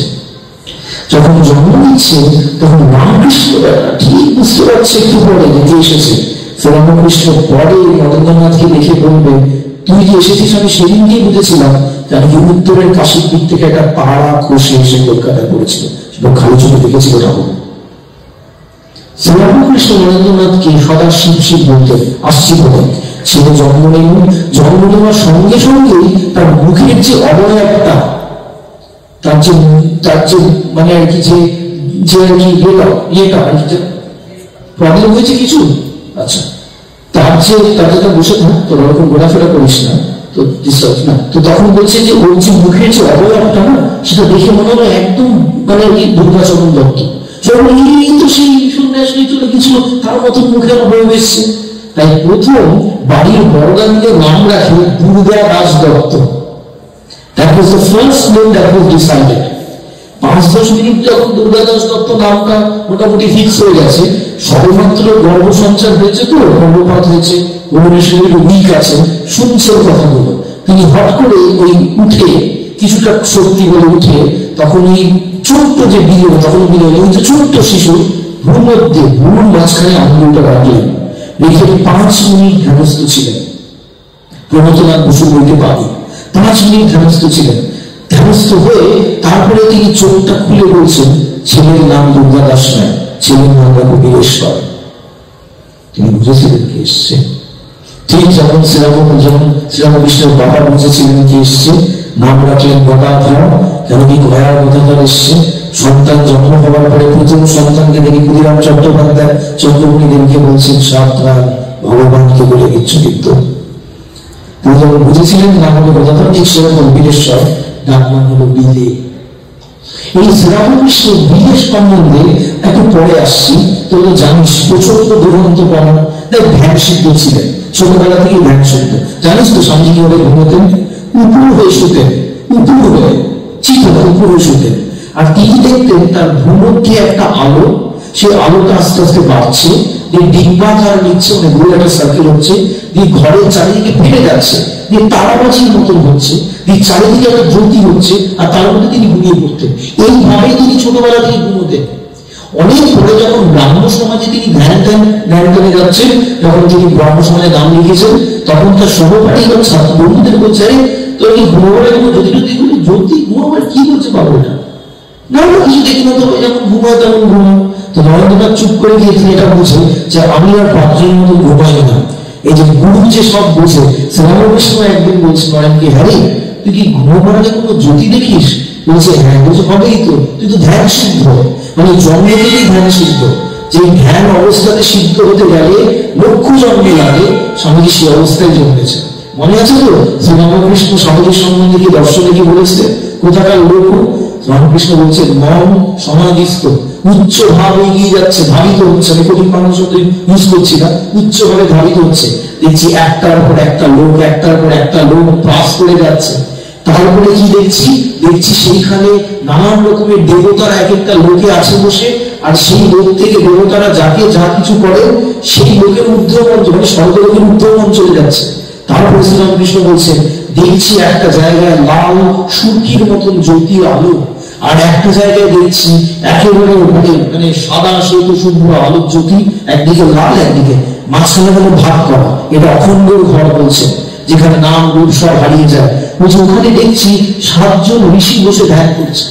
সেই জ্যোতির মধ্যে থেকে একজন অপূর্ব সুন্দর বালক জন্ম নিয়ে মানে তৈরি হয়ে সবচেয়ে প্রবীণ ঋষি তার গলা জড়িয়ে ধরে বলছে, আমি যাচ্ছি, তোমায় আসতে হবে। সেই মানে প্রবীণ ঋষির ধ্যান মানলো। ওই শিশুটি হচ্ছে প্রেমের প্রতীক, ঋষি হচ্ছে জ্ঞানের প্রতীক। একমাত্র প্রেমই জ্ঞানকে জয় করতে পারে। তাই জন্য ওইখানে গিয়ে তো ওই ঋষি একটু স্মিত হাসছে, চোখটা খুলে তাহলে মাথা নাড়িয়ে বললেন, yes I will come. Shri Ramakrishna বলছেন, নরেনকে দেখা মাত্রই বুঝেছি ওই সপ্তর্ষি ঋষি প্রবীণ ঋষি। প্রথম নরেন্দ্রনাথের সাথে দেখা সুরেন্দ্রনাথ মিত্রের বাড়িতে। কি খেলা ঘটছে! এই দিক থেকে নরেন্দ্রনাথ বুদ্ধ দর্শন করে ফেলেছেন। নরেন্দ্রনাথ দিকে জারি করছেন কলকাতাতে, ঘোড়া খেলাতে ফেন্সিং, হর্স রাইডিং এ টপ, জিমন্যাস্টিকে ফার্স্ট, কলকাতার টাউন ক্লাবের ওই ক্রিকেট খেলছেন, প্রথম দিন 11 রানে 7টা উইকেট। গোলন্দাজ সিনেমাতে আমাদের দেব হিরো দেখিয়েছেন যে যখন ওই কুস্তি খেলা হচ্ছে না, হ্যাঁ, কুস্তিতে যখন কেউ উইক হয়ে যেত নরেন্দ্র দত্তকে ডাকা হতো। রোজ জিম করা করেন, কুকিং ক্লাব খুলেছে, থিয়েটার করতে পারেন, বক্সিং, ফেন্সিং, থিয়েটার সবকিছুতে টপ। যেমন প্রেসিডেন্সি কলেজে পড়তেন, ম্যালেরিয়া হলো, তারপর শিফট হয়ে গেল স্কটিশ চার্চে, অনেকদিন ধরে কামাইয়ের জন্য অ্যাটেন্ডেন্সের প্রবলেম, ইয়াল্লার সাথে না হয়, সেখানে প্রফেসর হেস্টির মতো লোকরা মেনে নিচ্ছে যে গোটা বিদেশ করে তারা এত এরকম উজ্জ্বল ছাত্র দেখেনি, সমস্ত ছাত্রদের জ্ঞান এক করলো তার জ্ঞান এক হবে না, এরকম ব্যক্তি। মানে নলেজে, এডুকেশনে, ডিবেটে, আর বন্ধুদের কি ভালোবাসতেন, বন্ধুদের মধ্যে মধ্যমণি, তোর জন্য কাজটা করবো, প্রাণ দেবো চল, এরকম একটা ছিল। তার মনে প্রশ্ন জেগেছে কেন কলকাতায়, তখন কলকাতা ভারতের রাজধানী, তখন নবজাগরণ হচ্ছে, সমগ্র দেশ এবার জাগবে, ব্রিটিশ সাম্রাজ্যকে আর কিছু বছর পরে বিবেকানন্দ এমন হুঙ্কার দেবে যে সব একের পরে বিপ্লবীরা জন্ম নেবে, তাদের কি বিবেকানন্দ দাঁড়িয়ে বলবে বলেই সত্য জগৎ মিথ্যা, তোরা ওদেরকে ছিটে দে, তোরা ওদের হিন্দুদেরকে জাহির কর, মার। বলছি হেমচন্দ্র ঘোষ বাঘালুদ্দিনদেরকে যে পরাধীন ছেলের মাতৃস্বার্থতার অধিকার নেই, তোরা দেশকে স্বাধীন কর। সেটা কিছুদিন পরে হবে, সেই অবস্থাতে গণজাগরণ হচ্ছে। এত বছরের পরাধীনতা, এত বছরের আক্রমণ, মানে Afghans, Mughals, Pathans and then the Britishers, আমরা মাথা তুলতেই ভুলে গেছি। কি হাল আমাদের দেশটা হয়েছিল ভাবতো। এই ব্যাসাম করে দেখবি যে সাহেবের মেয়েরা, তোদেরকে বলাই যায় কথাটা, সাহেবের মেয়েরা তারা সন্তান জন্ম দিয়েছে কিন্তু তারা ব্রেস্ট ফিড করাবে না, কেন কি তারা মনে করছে তাতে তাদের বডি ডিফর্ম হবে। তাই আমাদের বাড়ির মায়েরা যারা সেই সময় সন্তান জন্ম দিয়েছে তাদের জোর করে টাকা দিয়ে তাদের সন্তানদেরকে, মানে সাহেবরা তাদের মানে সন্তানদেরকে ব্রেস্ট ফিড করাচ্ছে আমাদের মায়েদের দিয়ে। মানে আমাদের মায়ের বুকের দুধটাও কিনে নিচ্ছে ওরা, আমাদেরকে পায়ের তলায় রেখেছিল ওরা, কোনোদিন আমাদের মাথা তুলতে দিচ্ছে না। লুটের পর লুট চলছে, টেক্সটাইল ইন্ডাস্ট্রি তৈরি হলো। আমাদের যে কাপড় ছিল না, নিজের দেশকে না ভালোবাসলে বিবেকানন্দ ভালোবাসতে পারবে না।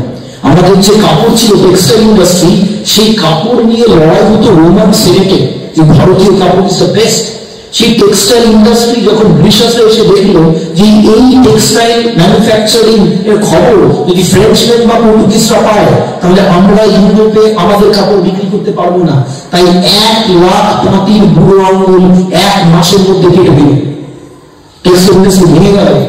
ঢাকা থেকে, ময়মনসিংহ থেকে যারা মাসলিন তৈরি করতেন তারা কি করবে, চলে এলো এখানে, তাদের নিয়ে জোর করে নীলকর চাষ করানো, কি মারাত্মক অত্যাচার। কি ঘটেছিল ভাই একটা সময়, আমার পুরো বিচিত্র মতো অবস্থা। সেইখানে আমাদের মধ্যে কত নোংরামো, কত কত আর কি কুসংস্কার ঢুকে গেছে।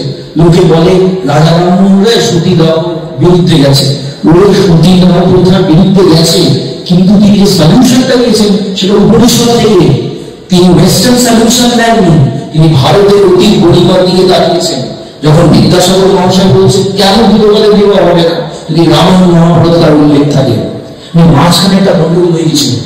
এইবার দেশটা নতুন করে যাচ্ছে, ভারতের রাজধানী কলকাতা, আর্য সমাজ, প্রার্থনা সমাজ, ব্রাহ্ম সমাজ সবাই ভগবানকে কেন্দ্র করে যারা কথা বলছে, কেউ বলছে ভগবান আকার, কেউ বলছে ভগবান নিরাকার, দিবসের লোকরা বলছে হিন্দু ভগবানদের কোনো মানে নেই, এই সেই কত ঝামেলা।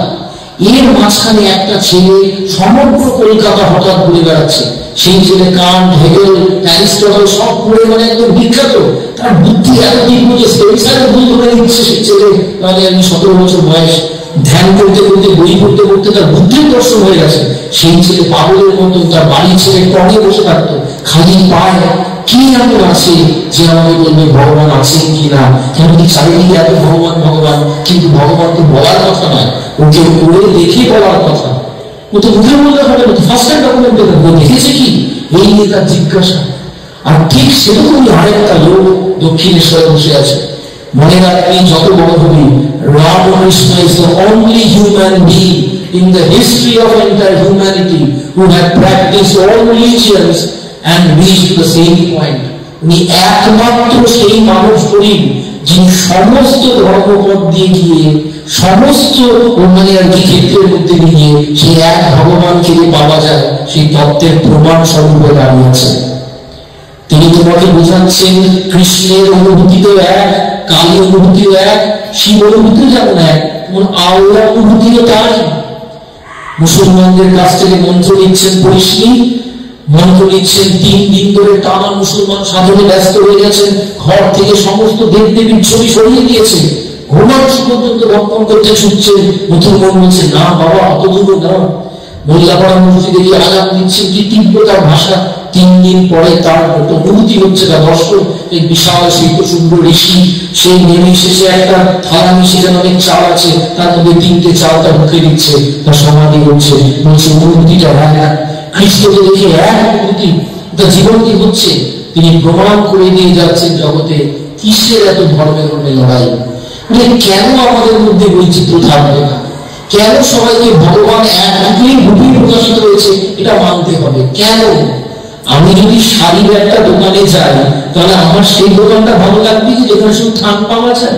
না, আদি ঢাকেশ্বরীতে কলকাতায় লোকে যাচ্ছে, আদি রোহিণী কোন কান্তি পাবে, ওখানে কাতার পাবি, সিল্ক পাবি, হ্যান্ডলুম পাবি, সব রকমের শাড়ি পাবি। তো বৈচিত্র্যটা ভ্যারাইটি না? তো জগতে যদি ভ্যারাইটি থাকে, তাহলে ভগবানকে পাওয়ার ভ্যারাইটি থাকবে না? কেউ তাকে সন্তান রূপে নিচ্ছে, কেউ আর পিতা রূপে, কেউ তাকে কৃষ্ণ রূপে, কালী রূপে, কেউ আল্লাহ রূপে ডাকছে। তো কি আছে? ইন্টেন্সিটিটা সেম, এটা মনে রাখবে। যেই লোকটা সকালবেলায় আজান দিচ্ছে আর যেই লোকটা সকালবেলায় মঙ্গল আরতি করছে, দুজন সেই একই জনকে ডাকছে, এটা বুঝতে হবে। বৈচিত্র্য তো থাকবেই, এক রকমের খেলা নেই, এক রকমের কত মানুষের পার্থক্য। তাই ভগবানকে পাওয়ার মতো অনেক। এইটা শ্রীরামকৃষ্ণ নিজের জীবন দিয়ে দেখিয়ে গেলেন যে তিনি আছেন আছেন আছেন, তিনি সত্য, তিনি এই পুতুল হয়ে পাথর নন, যাতে আমরা ভাবি সেই পাথরকে উন্মাদের মতন ডাকে। এইটা তার প্রথম কাজ। তিনি সব ধর্ম সমন্বয় করে গেলেন। দ্বিতীয়, তিনি শিব জ্ঞানে জীব সেবার কথা বলে গেলেন। জীবে শিব, মানুষের মধ্যে যে ভগবান, এইটা তিনি নিজে করে দেখিয়ে দিয়ে গেলেন যে প্রত্যেক মানুষের মধ্যে আলাদা আলাদা পার্থক্য থাকলেও, নাম রূপে আলাদা থাকলেও, সবার মধ্যে সে একই ভগবান প্রকাশিত হচ্ছে। এটাও প্লাস্টিক দিয়ে তৈরি, এটাও প্লাস্টিক দিয়ে তৈরি, এটাও প্লাস্টিক দিয়ে তৈরি। 3টে আলাদা দেখতে, কিন্তু মূলে 3টেই প্লাস্টিক। তোমরা আমার মধ্যে কোনো পার্থক্য নেই, প্রকাশের পার্থক্য। এই যে দুটো অসম্ভব তত্ত্ব তিনি প্রকাশ করে বসে আছেন, তার কাছে আসবে সেই লোকটা যে কলকাতাময় ঘুরে বেরোচ্ছে এবং কারোর কাছ থেকে উত্তর পাচ্ছে না ভগবান আছেন কি নেই। সুরেন্দ্রনাথ মিত্রের বাড়িতে 10-15 মিনিট বলে চলে যাবো। সুরেন্দ্রনাথ আর মিত্রের ঠাকুমার সঙ্গে কথা বলতে বলতে দিন চলে যায়। সুরেন্দ্রনাথ মিত্রের বাড়িতে প্রথম স্বামীজির সাথে শ্রীরামকৃষ্ণের দেখা হলো। কেন কি স্বামীজি ভালো গান গাইতে জানতেন, দুর্দান্ত গায়ক ছিলেন, অব্বল সবকিছুতে ফার্স্ট। তার প্রথম বই হচ্ছে সঙ্গীত কল্পতরু। শ্রীরামকৃষ্ণ বলতে যখন গান গায় আমার আর কি ভোটের সাপটা জেগে ওঠে, মানে আমার কুণ্ডলিনী জেগে ওঠে। সে অসম্ভব কথা। শ্রীরামকৃষ্ণের ভেতরে সাপ জানিস, আমরা কি দেখাই, রাত যদি দেখবি স্বামী বিবেকানন্দ এঁকে দেখিয়েছে না যে একটা সাপ আছে, চারিদিকে একটা ত্রিকোণ, অগ্নি জ্বলছে, সাপটি যেমন একটা মেটাফর, রূপক হিসেবে যোগীমা গৌরীমারা বলেছে, তারা দেখেছে।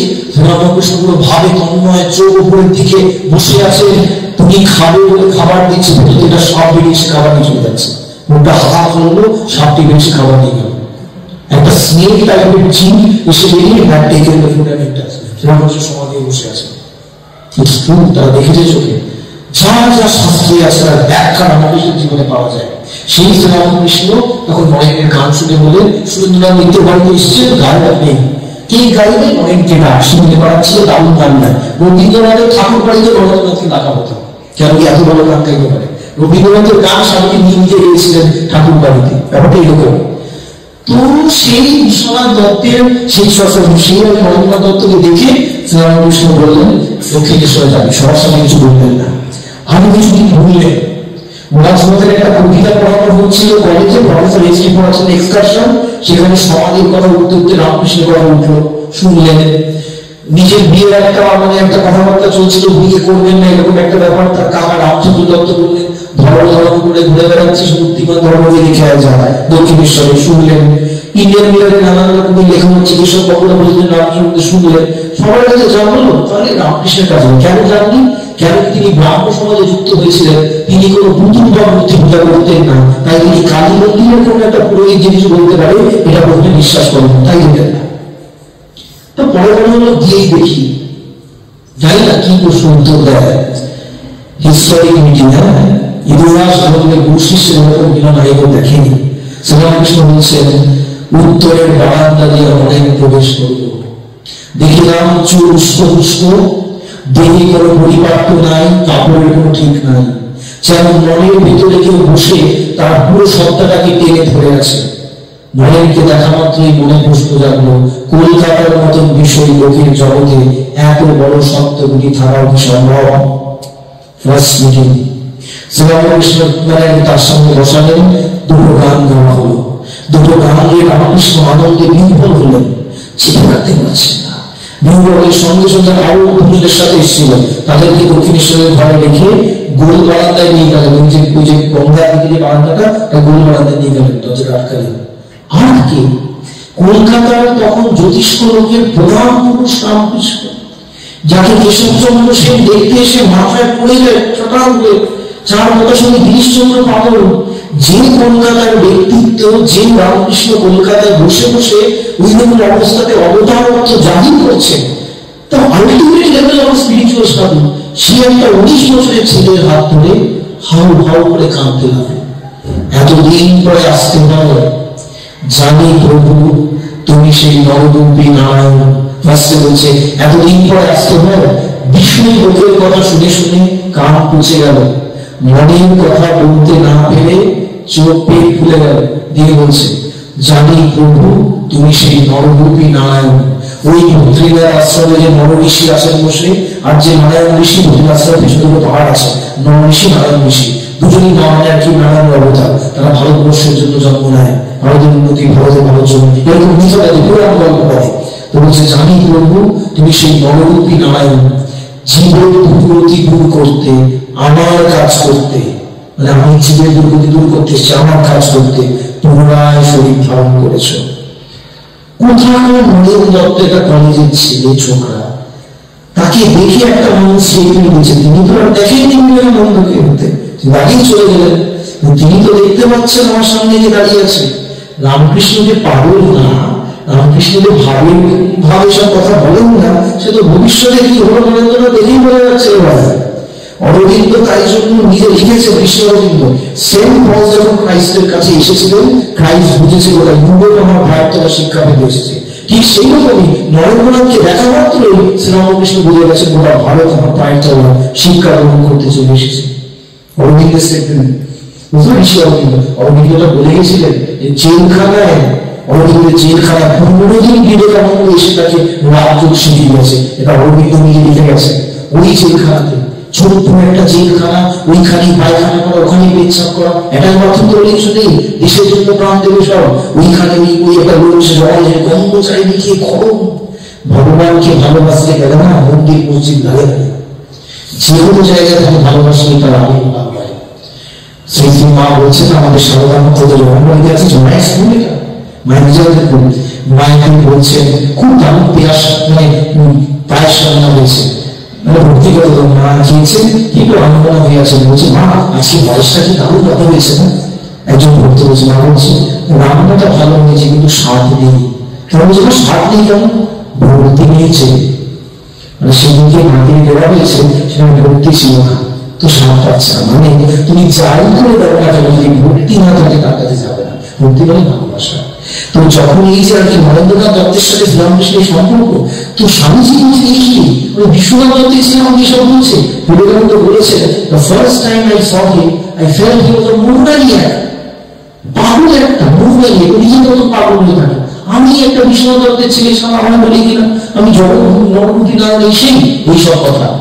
তারপরে যখন শ্রীরামকৃষ্ণের কাছে ঘরে গেলেন, মিষ্টি এনে খাই জোর করে খাওয়া হয়, যখন ঘরে গেলেন বলছি তখন যখন কথাবার্তা বলছে তখন তো বুঝতে পারছি না পাগলের মতো, দেখছি দারুণ প্রশ্নের উত্তর দিচ্ছেন, ঈশ্বর ব্যক্তিগত ভালোবাসা।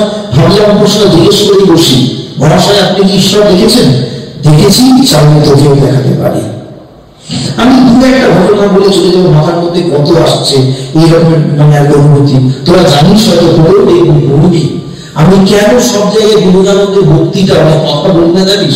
স্বামীজি এই বলেছেন, এই বলেছেন, সেই বলেছেন বলি না। স্বামীজি যা বলেছেন তার যদি একাংশ ভারতবর্ষ পালন করতো, ভারত বদলে যেত।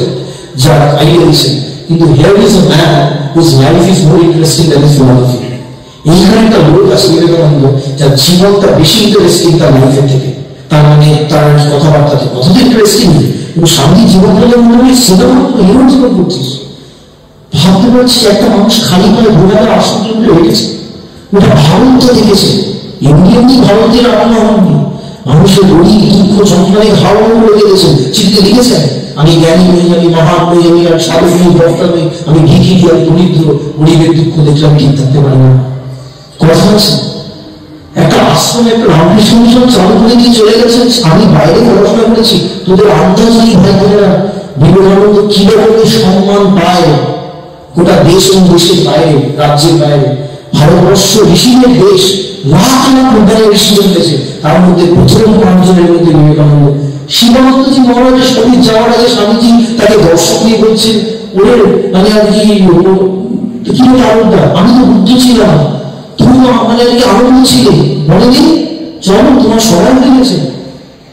তো স্বামীজি বলছিলেন যে I have a message for the East, মানে আর কি for the West as Buddha had for the east.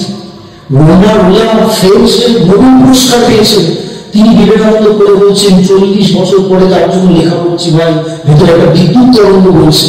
তাহলে ভেবে দেখো কিরকম প্রভাব ফেলেছিল যখন লোকটার মুখ থেকে কথা বেরিয়েছিল। লোকের যন্ত্রণা চালিত হয়েছে, তার গা থেকে গন্ধ বেরোতো, সুগন্ধ বেরোতো, নিউইয়র্কে লেখা আছে যারা তার হাত ধরতেন তারা হাত ধরতেন না যাতে স্মেলটা না চলে যায়। যখন রাস্তা দিয়ে হেঁটে যেতেন মোকাবেলা বলছে wherever Vivekananda went, মানে wherever he went he was the first, nobody could have imagined the second place. Swami Vivekananda goes unnoticed, বলছে বিবেকানন্দ হেঁটে যাবে তোমার চোখ পড়বে না, হতে পারে না। যেখানে উনি যেতেন তিনি প্রথম, দ্বিতীয় তাকে কল্পনা করা যেত না। এই রকমের মন্দিরের প্রাঙ্গণে আছেন বসে পরিবারের অবস্থায় রাজা রানীর সন্তানরা ভাবছে সঙ্গে বোঝা করে দেখবি এই কোন ঋষি শিবের ছবি সূর্য দাঁড়িয়েছে ঘরে টেনে নিয়ে যাচ্ছে, চলুন চলুন আমার ঘরে। এইরকম তার প্রভাব। এই প্রভাব কেন? আমি ঠাকুর জানতে রেখে, রামকৃষ্ণ জানতে রেখে শুরু হলো শ্রীরামকৃষ্ণের সাথে বিবেকানন্দের খেলা। সে এক জটিল আনন্দের খেলা, এই ওকে বাজায়, এই ওকে বাজায়, কিছু কিছু বলেই বেরিয়ে যায়, এওকে বাজায় এওকে বাজায়। তোরা জানিস তো এইসব গল্প বেরো। শ্রীরামকৃষ্ণ জানিস নরেন্দ্রনাথকে নির্বিকল্প সমাধি দিয়েছিলেন। 19 বছর বয়সে স্বামীজি নির্বিকল্প সমাধি চেয়েছিলেন কাশ্মীর উদ্যান বাড়িতে। শ্রীরামকৃষ্ণ তাকে নির্বিকল্প সমাধি মানে সবচেয়ে উচ্চ অবস্থা দিয়েছিলেন। দেওয়ার পরও সেই সমাধি ঘরের চাবিটা নিজের হাতে রেখে নিয়েছিলেন। তিনি বলেছেন আমার কাজ শেষ হলে তুমি ফিরে পাবে। স্বামীজি কিন্তু সুখদেবের মতো হতে চেয়েছিলেন, যে আমি সারাক্ষণ ধ্যানে রেখে থাকবো, মাঝে মধ্যে আসবো, একটু খাবার শরীর ঠিক রাখবো, তুমি এরা এমনটা করে দাও। শ্রীরামকৃষ্ণ বকেছিলেন, বলেছেন তোর তো বাড়ি হিন্দু থেকে আমি ভেবেছি বড় গাছের মতো করি, কত মানুষ তো রাস্তায় আসবে, আর তুই কি শুধু নিজের মুক্তি চাস? রামকৃষ্ণ বিবেকানন্দের মাধ্যমে জগৎকে বুঝে যাচ্ছে নিজের মুক্তি হলে হবে না ভাই, সবাইকে নিয়ে উঠতে হবে, তুমি একা ওখানে কিছু জগতে যায় আসে না। নিজে স্বামীজিকে জগৎমুখী করা, আমাদের ভালোবাসার জন্য করা, কিছুতেই স্বামীজিকে শান্তিতে ধ্যান করতে দেননি। নিজেও বলেছিলেন, তার অন্যান্য যত আছে শিষ্যদেরকে বলেছিলেন যে দেখ ওকে বেশি ধ্যান করতে দিবি না, ও যেদিনকে জানবে ওকে ও চলে যাবে। আমার যা মনে হয় জানিস, দাদা আমি বলছি স্বামীজি অনেক আগেই জানাতে বলে গেছিলেন কে। আমি দুটো ঘটনা বলি। বড়ানগর মঠ, তখন শ্রীরামকৃষ্ণের শরীর চলে গেছে, মনে আছে তো? শ্রীরামকৃষ্ণ শরীর যাওয়া নিয়ে স্বামীজি বলছেন যদি এই অবস্থায় বলেননি অবতার, তাহলে মানে অবতার। স্বামীজি বলছেন গলায় কথা বলতে পারছে না, ক্যান্সার রোগ, সে অবস্থায় মনে মনে যাচ্ছে। এই অবস্থায় যদি উনি বলেননি ভগবান তাহলেই মানবো, অবতার তাহলেই মানবো। বলছে মাথার মধ্যে কথাটা আসার সাথে সাথে উনি খাটে উঠে বসে বললেন এখনো সন্দেহ যে রাম যে কৃষ্ণ, সেই রামকৃষ্ণ, তবে তো বেদান্তের দিক থেকে নয়। যে রাম হয়ে জন্মেছে সেই কৃষ্ণ হয়ে জন্মেছে, তবে তো সেই কৃষ্ণ সেই রামকৃষ্ণ জন্মেছে, তবে তো বেদান্তের দিক থেকে নয়। তোরা বেদান্ত বলে মানুষ মাত্র ঈশ্বর, না আমি ঈশ্বরই। সেই শ্রীরামকৃষ্ণের শরীর যাওয়ার পরে তার ভাবে আপ্লুত সব সংসার চেয়েছে। বড়ানগর মঠে আছে প্রথম রামকৃষ্ণ মঠ তৈরি হলো। সেই সময় একদিন স্বামীজি ঘুমিয়ে আছেন, সবাই একসাথে ঘুমছিল, ল্যাঙ্গুট করে ওরকম সব খালি গায়ে শুয়ে আছে। স্বামী শিবানন্দ পরবর্তী সময় তার মহাপুরুষ দেখছে যে যেখানে স্বামীজি শুয়েছে সেটা আলো, হালকা একটা লাইট। স্বামীজি দেখছে 8টা শিবলিঙ্গ দানাওয়ালা উইংস আছে, কিন্তু প্রত্যেক শিবলিঙ্গের উইংস আছে। 8টা শিবলিঙ্গ স্যাটার্নের চারিদিকে যেমন অ্যাস্ট্রোড আছে, এরকম 8টা সিঁড়ি থেকে স্বামী চারিদিকে ঘুরে বেড়াচ্ছে, সবাই ঘুরে বেড়াচ্ছে, গায়ে ঘুরে আছে, কারণ কিছু বলেনি। অন্যদিকে সকালবেলা উঠে বলছে অনেক এরকম একটা যুগ তার যা দেখেছে বাড়ির মধ্যে রাখবে। এই 8টা সিঁড়ি যারা ঘুরে বেড়াচ্ছে এটা হচ্ছে বহু ঘুরিয়া, ওই বলে দেখবি বহু ঘুরিয়া বলে। এবং স্বামীজি সরাসরি শ্রীরামকৃষ্ণ বলতেন না, স্বামী যখন নিন্দে হতো, মানে নিন্দে করতে ও তো গেলে ওই জায়গাটা জল দিয়ে ঘুরে দেখুন শিব নিন্দে হয়েছে। যে যে বিবেকানন্দের নিন্দে করেছে সে রামকৃষ্ণ এবং মা সরলা নিন্দে করেছে, সে শিবের নিন্দে করেছে, বুঝে নিতে হবে। শ্রীরামকৃষ্ণ মা সরলা নিজে বলে গেছে যেখানে মজারের পুজো হয় না সেখানে রামকৃষ্ণ পুজো নেন না, মানে নিজে বলে গেছে, মানে স্টেটমেন্ট আছে আমাদের সরলা হয় যে যেখানে মজারের পুজো হয় না সেখানে রামকৃষ্ণ তোমাদের ঠাকুর পুজো নেন না। এরকম এক্সপ্রেশন। তো তখন আর একটা ঘটনা, সেটা হচ্ছে স্বামীজির ওই জায়গায় বহু ভূমিকা বললাম।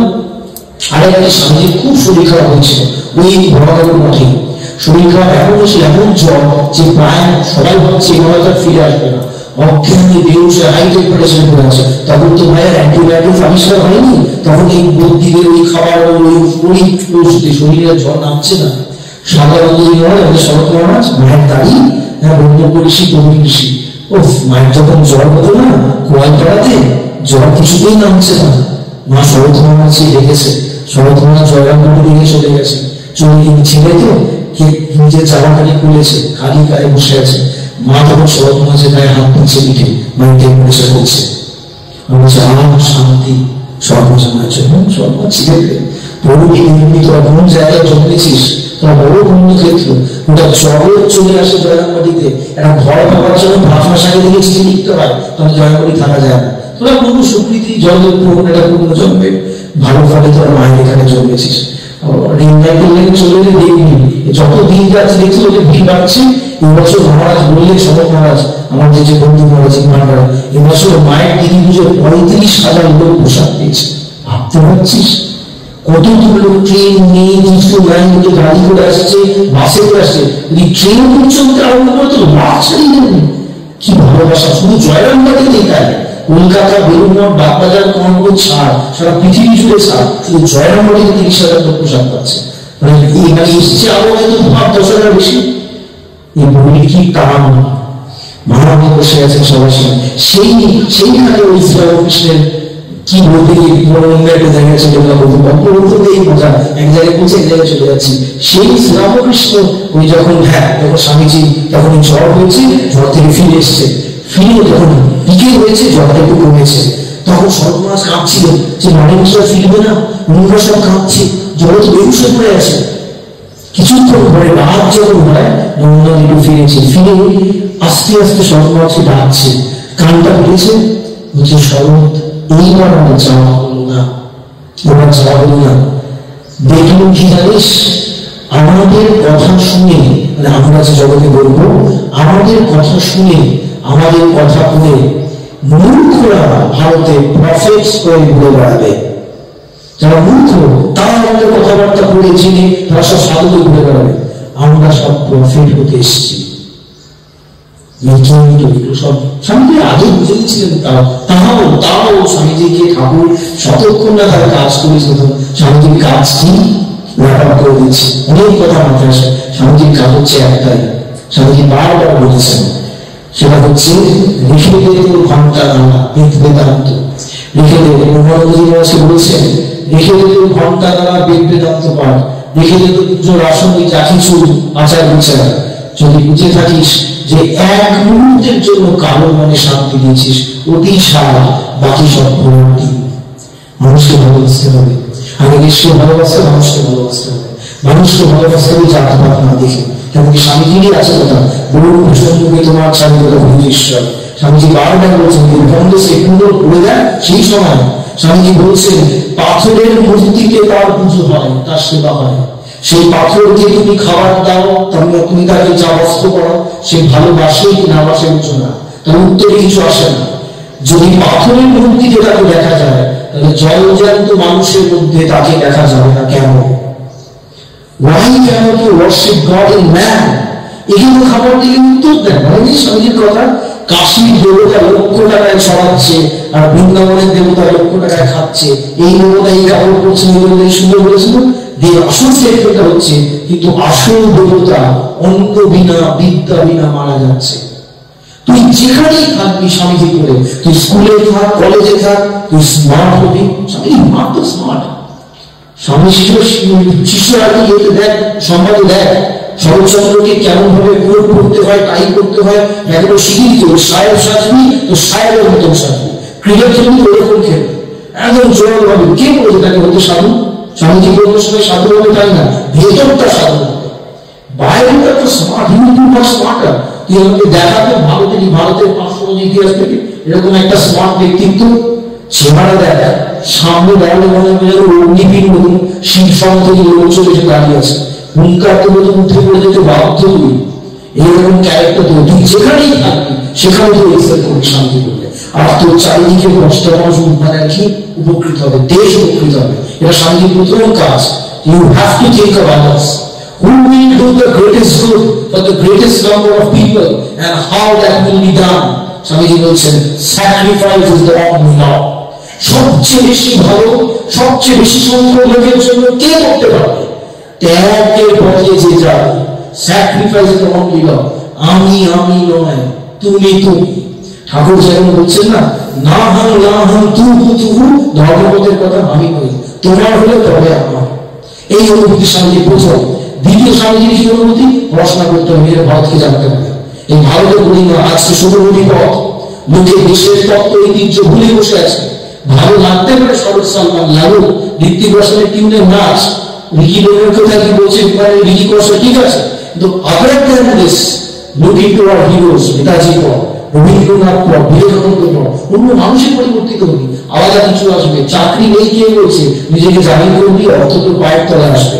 আর মাকে মাথায় রাখবি। এই শ্রীরামকৃষ্ণের শক্তির পেছনেও মা, আর বিবেকানন্দের শক্তির পেছনে আমাদের মা। এই ভালোবাসার মানুষকে যারা বলবি ও ঠিক শুনবে। মনে আছে তো শ্রীরামকৃষ্ণের কাছে খাবার নিয়ে যাচ্ছিলেন, একজন ইচ্ছা ছিল ঝিয়ে যে আমার হাত থেকে ঠাকুরকে খাবার দেবো, আর মা তার হাতে খাবারটা দিয়ে দিয়েছেন। কেন মা তাকে বলেছে বলে এবার রামকৃষ্ণদেব খাচ্ছেন আর খেতে পারছেন না, এবার অন্য লোকের হাত থেকে এসেছিল। শ্রীরামকৃষ্ণ শুদ্ধ সত্যের আধার, তিনি বুঝে যেতেন খুব শুদ্ধ ব্যক্তির কাছ থেকে খাবার নিয়ে খেতে পারতেন। ওটা তার স্ট্রাকচার। ভগবান তো ওইভাবে এসেছেন, স্ট্রাকচার তার মেন্টাল এন্ড ফিজিক্যাল মেকআপটাই। তোরা অত বুঝবি না সত্যের অবতার কবতার কে। তখন বসে তখন মাকে বলছে, তুমি কি অন্য লোকের হাত থেকে খাবারটা পাঠিয়েছ? মা বলছে হ্যাঁ। তখন শ্রীরামকৃষ্ণ একটু মন খারাপ হয়ে একটু যেন মানে রাত বললো, কিন্তু ওরকম ভাই বলছে পরের বার না তুমি এটি করো না, দেখছো তো আমি ভালোভাবে খেতে পারছি না। তখন শ্রী মা বলছে কত পাবনি বাবু, যদি আমাকে কেউ মা বলে ডাকে আমি না করতে পারবো না। আমি শুধু চুপ করে দেবো। মানে কি দাঁড়ালো, যদি আমাকে কেউ ভালোবেসে মা বলে ডাকে, আমার রামকৃষ্ণ খাওয়া হলো কি না হলো আমার যায় আসে না, কেন কি সে আমাকে মা বলেছে। এই যে ভালোবাসা মায়ের এত স্নেহ, জানিস তো জগৎজননী মা কত করেছিস মায়ের জীবনে, কতজনকে জগদ্ধাত্রী রূপে দেখেছে, কতজনকে সেই রূপ দেখে লোকে পাগল হয়ে গেছে, আনন্দিত হয়ে গেছে। এই জয়রামবাটির ছোট্ট ঘরে প্রেমেশানন্দজি মহারাজ বলছে আমাকে আর মন্ত্র দিলে দেখি দুর্গা কোন জগৎ নেই, মানুষের আছে। এইখানেই ডাক্তার মহারাজ মাকে ওষুধ খাওয়াতে গেছে, বন্ধু নেই শ্রীনারায়ণ বড় গহব, এইখানে সহজ হচ্ছে সব ইজিলি। একদিকে দিকে মায়ের মতন দিদির মতন সব কাজ করছে, একদিকে বড় বড় তার ব্যক্তিত্বদের মাথা ঘুরিয়ে দিচ্ছে। এরকম মা, সেই মাকে বিবেকানন্দ কোনোদিন প্রশ্ন করেননি, কোনোদিনও পড়ে এটা ভেবেছিস আমার ভাই বোনেরা, রামকৃষ্ণকে বাজালেন, শেষ দিনটি বাজালেন, আর মাকে এ তো অনেক তত্ত্ব তার যে কোনো লোক না কি বলেছিল, চোখে না দেখি তা বিশ্বাস করবো না, যা দেখি বিশ্বাস তাহলে ভগবানকে দেখবো, এরকম সেই লোক। সে ঠাকুরকে কত বাজালে বল, তোমাকে দেখাতো বই পড়ে যে মা কি কোনদিন বাজিয়েছে। পাবলিক স্টেটমেন্ট দিল বিবেকানন্দ, জ্যান্ত দুর্গা পাবলিক স্টেটমেন্ট বলছে ভেতরে বড়দা মূর্তি, বাইরে সরস্বতী মূর্তি, স্বয়ং জগৎজননী। পাবলিক স্টেটমেন্ট দিচ্ছে, চিঠিতে লিখছে আমার বাপ গেলে যাক, মানে রামকৃষ্ণ গেলে যাক, আমার মা গেলে সর্বনাশ। রামকৃষ্ণ ভগবান ছিল কি অবতার ছিল, যাই অবতার, যার মায়ের উপরে ভক্তি নেই তার ঘোড়ার দিন হবে। আমি এক লাখ আছি, মায়ের আমি চাই 10 লাখ হবো। কো রাম মানে কে রামকৃষ্ণ এরকম বলছে, কো রাম ডট ডট। ওই যে আমার গোলামি দাদা, যে কে রামকৃষ্ণ বলছি, ওটা আমার গোলামি। আগে মেয়ে ও মায়ের মত, এবং আগে মা মেয়ের মত, তারপরে ছেলে ও বাপ ছেলের মত। কি স্নেহ, কি ভালোবাসা। বলছে মা সরদা কি জিনিস তোমরা বুঝো নাই, তারা কালে কালে বুঝবে। সবাই কালে কালে বুঝেছিলেন মাকে, মা নিজেকে লুকিয়ে দিয়েছিলেন, অবগুণ্ঠা ছিলেন। কত বিরাটি করে বললে তবে মা একটু মুখ দেখাতেন তার, আর না হলে মা বলেই ভালোবাসতেন। এই জীবন পথে এগিয়ে যাবেন, বাধা বিপত্তি আসবে, ভালো লাগা ভালোবাসা এই অনুভূতি যা কিছু আসবে আসবে, কিন্তু সবসময় মনে রাখবেন শ্রীরামকৃষ্ণের একটাই কথা, সংসার করবি বাবুর বাড়ির দাসের মতো, মুখে মুখে বলবি আমার নাম আমার হারু, মনে মনে জানবি তো কেউ না। একদম ভাবে বলে যাচ্ছেন, কিন্তু সত্যি তুই একা। তোর কথা, তোর অনুভূতি, তোর ফিলিংস বোঝবার জন্য তুই একটা প্রক্রিয়া হয়ে এসেছিস। তুই একা এই জগতে, তোর শুধু আপন ওই একজনই আছে। তুই বলে তো একবার দেখ, ঠাকুর গাইতেন না, ডাকতে জীবন ডাকার মতো কেমন সময় থাকতে পারে। তুই বলে তো একবার দেখ, তুই দেখে তো দেখ। আমার এরকম অনেক গল্প জানা আছে, অনেক বন্ধু বান্ধবদের যারা ঠাকুর বা স্বামীজিকে ডেকেছে বা ওই রকম অনুভূতিকে দেখে জীবনে কোনো পগার পান হয়ে চলে গেছে কোথায়, তার কোনো ঠিক ঠিক। আমি নিজে তার একটা সামান্য প্রমাণ হয়ে বলছি, আমার মা এবং আমার বাবা 1 বছরের 3 মাসের মাথায় কত হয়। আমি কোভিডের একটু আগে, একটা কোভিডের মাঝখানে আমি পাগল প্রায় বলছি, কিন্তু এই ব্যক্তিগত জীবনে দেখলাম যে শ্রী মা তখন এই জগৎজগের রূপ ছেড়ে এসে কিভাবে আমার কাছে মায়ের কাছে এলে মা হয়ে আর সমস্ত জ্ঞানী সমস্ত ব্যথা দূর করে দিলেন। ওই মাকে যদি ভাবিস, ওই মাকে যদি ডাকিস, আর যদি পড়াশোনা উদ্যান যাই করি স্বামীজি করে ঠাকুরকে মাথায় রেখে ধ্যানে হিসেবে রেখে যদি মাকে আগলে রেখে কিরকম মাকে বলবি, মার মতো ঘরটা ছবি রাখবি, কোনো ফুল রাখবি, সাদা ফুল রাখবি মার পছন্দ, আর সকালে বেলা গুড মর্নিং মা, গুড নাইট মা, এই কাজগুলো করলাম তোমাকে বলে গেল। দেখো ভুল হলে তুমি পরে শুনতে দিও, থাপড়া মেরে বুকে আদরে আত্মা দেবে, দেখবি she is standing in to the right path. ওকে দায়িত্ব নিতে হবে, ওর যে ছেলে নেই আমরা, it is his or her work. আর সেইখানে শেষ প্রতিশোধে কথা বলা খুব ভালো লাগছে। কোনোদিনও যদি আমার এখানে আসি স্কুলে, আবার আসবো, মাঝে মধ্যে আসি, আমি ঠাকুমার সঙ্গে কথা হবে। শুধু একটু কথা রাখবি, এগিয়ে এই কথাটা লিখে রাখবি বলেই ছাড়ছি। আমরা যখন হোস্টেলে পড়তাম না, আমি তো হোস্টেলে চলে গেছিলাম বাবা মাকে ছেড়ে দিয়ে, নানান রকমের বন্ধু বান্ধব, নানান রকমের ঝামেলা প্রবলেম আমাদেরকে ঘিরে খাচ্ছে। বুঝতে পারছি না হয়তো ঠিক 18 বছর বয়স কলেজে, তখন আমরা একটা স্বামীজির ছবি রাখতাম আর তার তলে একটা কোটেশন রাখতাম। এই কোটেশনটা আমাকে যা এনার্জি দিয়েছে না, সারা জীবন করে এনার্জি দিয়েছে, সত্যি দিয়েছে। কোটেশনটা তোরা জানিস, কিন্তু বারবার মনে মনে নিজেকে বলবে আমি বলার সাথে সাথে, যদি তুমি নিজেকে দুর্বল ভাবো তাহলে দুর্বল হইবে, যদি তুমি নিজেকে তেজস্বী ভাবো তাহলে তেজস্বী হইবে, তুমি যাই ভাববে তুমি তাই হইবে। এরকম তাই। সবাই ভালো থাকিস, জয় ঠাকুর জয়।